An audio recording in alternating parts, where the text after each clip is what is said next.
Welcome to the deep dive. Today we are taking a shortcut, really, into a truly esoteric body of work, a set of communications known as the Law of One. It's pretty unusual stuff. It is. It treats the mechanics of consciousness, spiritual evolution, even interstellar travel like it's a structured, almost engineerable system. It's like an unprecedented look under the hood of reality itself. We're not really talking about faith here. We're talking about, the rules of engagement. And that's our mission today. We want to extract the fundamental laws, the rules governing density change, the use of cosmic energy, and the mechanics of this cosmic conflict happening between entities dedicated to service to others and those dedicated to service to self, the Orion group. We're basically extracting the how-to guide for spiritual power. And we have to begin where all real power starts, at the core of the self. The sources are absolutely clear that techniques, rituals, all that external stuff, it's secondary. The heart of spiritual evolution rests entirely on four principles: unity, love, light, and joy. And these aren't just, feel-good sentiments. They are the actual vibrational building blocks of higher reality. So if those four are the foundation, what's the actual work? What do we need to do day to day to start shifting our own vibration? Well, that brings us to what the material calls the paramount technique, the absolute prerequisite for any advancement. And that is the discipline of personality. Okay. It's a practical threefold process. First, you have to truly know yourself. The good, the bad, your potentials, your limits, all of it. And second? Second, you must accept yourself. And crucially, forgive yourself for every single perceived failure or flaw. Acceptance feels like the hardest part, doesn't it? We always want to jump straight to step 3, which is becoming the creator. And that means directing your will, carefully and with intention, in service to others. But you just hit on the most critical point. Repression is deadly to this process. The material warns, very strongly, that trying to control or just ignore your unwanted thoughts and impulses, rather than accepting them, it means you have to have further incarnations just to balance out that one act of repression. Wow. You can't discipline what you haven't first acknowledged and forgiven. So if I have a negative thought and I try to just smash it down, it means I haven't learned the lesson, so I have to come back and face it all over again. That puts a huge premium on, what, radical self-honesty? Precisely. And this internal balance, this is what determines an entity's harvestability, their ability to graduate to the next density. It's measured automatically by the violet ray emanation. Which is like an energetic halo. Exactly. It's a signature of your highest self, the sum total of all your life experiences and the lessons you've actually learned. So the violet ray is the ultimate spiritual report card. But the sources say this automatic process is also supervised. What does that supervision look like? It's more like guidance, not judgment. You've got 3 levels. First, you have planetary guardians and an entity's own higher self. Then you have the Confederation, who literally stand at the edge of the steps of light to help anyone who might stumble out of confusion or fear. I'm picturing them as like a spiritual border patrol, helping people through customs. A very helpful patrol, yes. And finally, the highest level, the guardians from the octave, above our own 7-density structure. They provide this precise light-love vibration to make sure every single soul has the fullest opportunity to express their true self and move forward. The whole system is designed for success then, as long as the inner work is done. That's it. And this is where that interdiscipline translates directly into the mechanics of physical reality, specifically cosmic travel. The level of personality discipline literally dictates how you move across the universe. It creates this beautiful, stark delineation. For groups with less discipline, like certain entities from Sirius, they are bound by conventional limitations. They use physical craft, it takes forever, and they have to use hypothermia just to slow down their bodies and minds to endure the flight. That sounds miserable, like waiting in a cold tube for 1,000 years. But the material also talks about a more advanced technological method, the slingshot effect. That's the one with the 90-degree angle, right? Yes, and this is where you have to start understanding time differently. They accelerate their ship towards the speed of light, and then, at that incredible speed, they suddenly move at a 90-degree angle. This act allows the craft to just momentarily shift from space-time, our reality, into time-space, where distance and duration are basically irrelevant. Wait, 90 degrees in what dimension? And that's the critical detail. The sources suggest this is best understood as happening within a portion of a tesseract, a 4-dimensional cube. By moving perpendicularly to our reality, they just step outside of it, travel a vast distance almost instantly, and then pop back in. That connects geometry and speed in a way I hadn't considered. But, okay, the highest densities, 4th, 5th, 6th, they bypass even that complex tech. Because they've achieved the disciplines of the personality. They travel by thought alone. Just thought.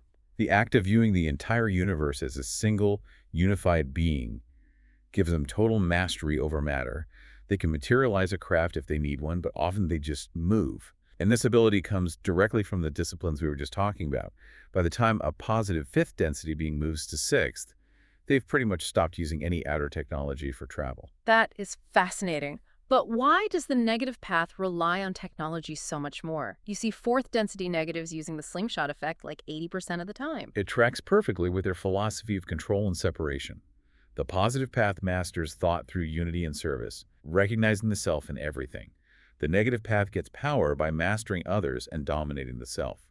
And while that requires intense discipline, it's always focused on creating separation, which makes that unified thought-based movement inherently harder to master. Separation is slower than unity.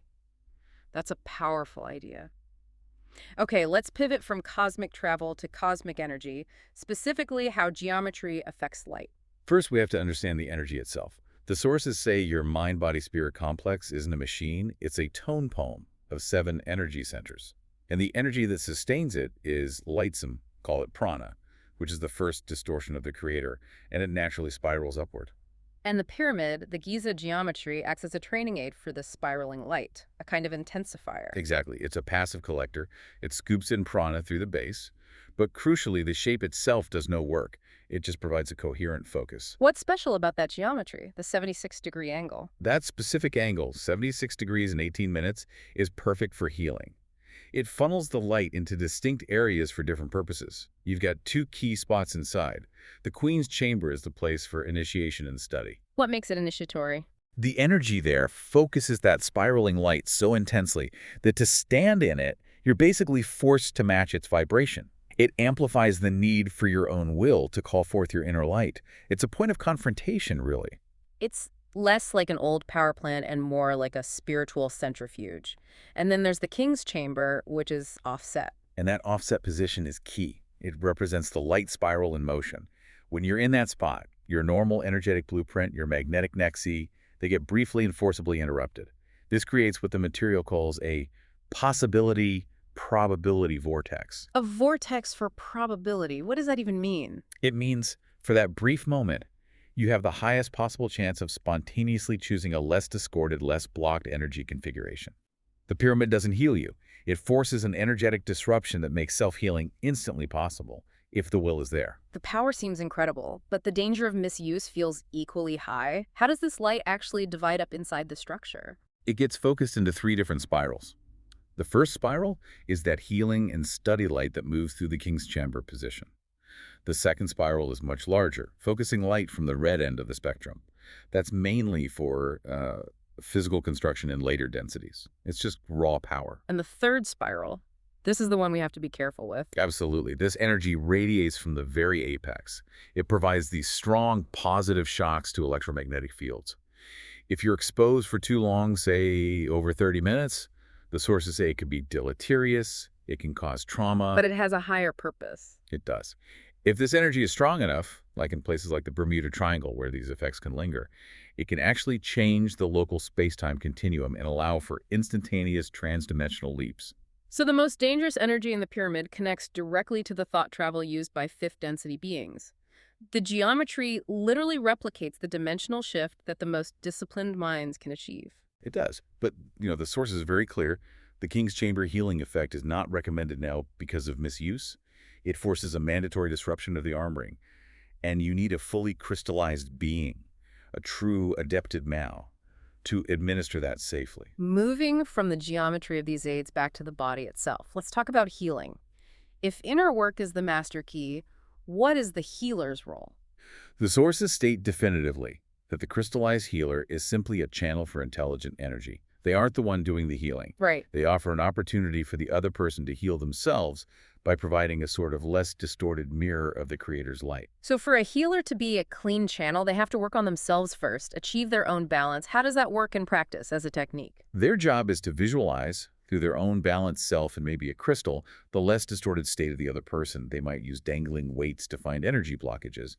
And the placement for the healing crystal is very precise, 2 to 5.4 centimeters toward the heart from the navel, right at the green ray energy center. If the whole goal is evolution and unity, why is there so much suffering? Why is all this difficult catalyst even necessary? It's the engine of evolution. Without catalysts, without difficulties, disease, pain, the desire to evolve just doesn't really manifest.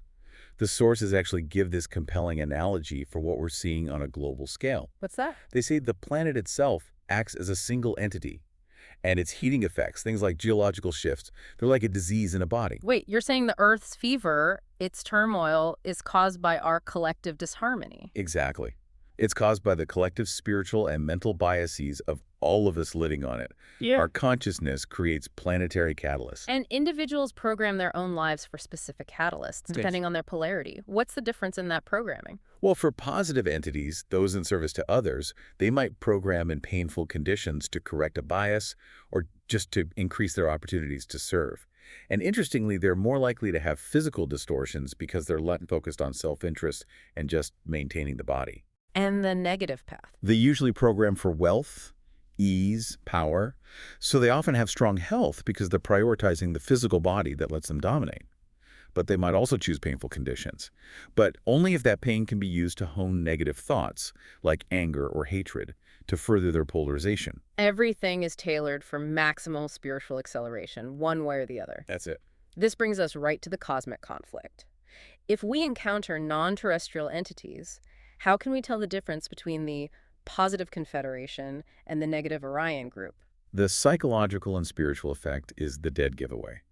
Confederation contact always results in hope, friendly feelings, and this awakening of a purpose to serve others. They mostly approach wanderers, often with thought formcraft, to minimize infringing on free will. They want you to feel empowered. Orion contact, on the other hand, is designed to generate pure fear and a feeling of doom. That's right. They'll use things like simulated physical examinations, not for data, but just to terrify the person. The whole point is to make you feel like a lab animal, to demonstrate their control. They tend to target what the material calls the weaker-minded entity to spread their negative philosophy. Well, let's talk about the formal system they use to enlist people, this bidding mechanism. It's basically a spiritual transaction. For a person here to successfully bid an Orion Crusader to call them for help, they have to be at about a 99% dedication to service to self. That's intense. It is. Yeah. And it's often achieved through really rigorous concentration on victory, sometimes using perversions of sexual or ritual magic to maximize the ego. And the paradox is that the Orion being who gets bidden, they actually lose a bit of negative polarity in the deal while the bidder gains it. So it's a calculated risk for them. It shows you the discipline required even on that path. And we have this incredible insight into this conflict because the source material actually details a serious magical attack on the channeling group itself. By a fifth density Orion entity. A highly disciplined one, yes. So what was the physical part of that attack? How did it manifest? The entity targeted the instrument's pre-incarnative physical weaknesses. She had chronic sinus and ear problems to induce extreme dizziness and a loss of balance.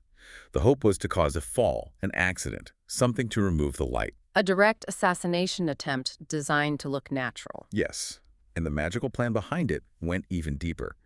The ultimate goal was to seize her mind-body-spirit complex when it separated from the body during trance, and then transfer it, with all its positive energy, to negatively polarized time-space. Forcing the higher self to allow an incarnation in darkness. That is the highest stakes scenario I think we've ever discussed. So what is the defense against a fifth density adept using that level of attack? The sources confirm the ultimate protectors are actually very simple. Love and devotion. Love is the great healer of all distortions. But for a tactical defense, they use the banishing ritual, which creates a wall of light. This acts like a metaphorical telephone dial to alert positive entities on the inner planes. And why does that work against such a powerful being? Because the attacker, no matter how strong, has to respect the instrument's free will to leave her own body. The ritual is an exercise of free will, a request for aid. And the final defense is the paradox of service itself. The group chose to serve the attacking entity by sending it love and light. That seems insane, serving your attacker. It sounds totally counterintuitive, but it's effective. It forces the negative entity to regroup because it loses its polarity when exposed to that positive light. It neutralizes the attack. The paramount rule is to rejoice in your own polarity and let the other side do the same. You serve the Creator by staying true to your nature. So if we synthesize everything we've pulled out today, from the slingshot effect to the pyramid vortex to magical warfare, it all points inward.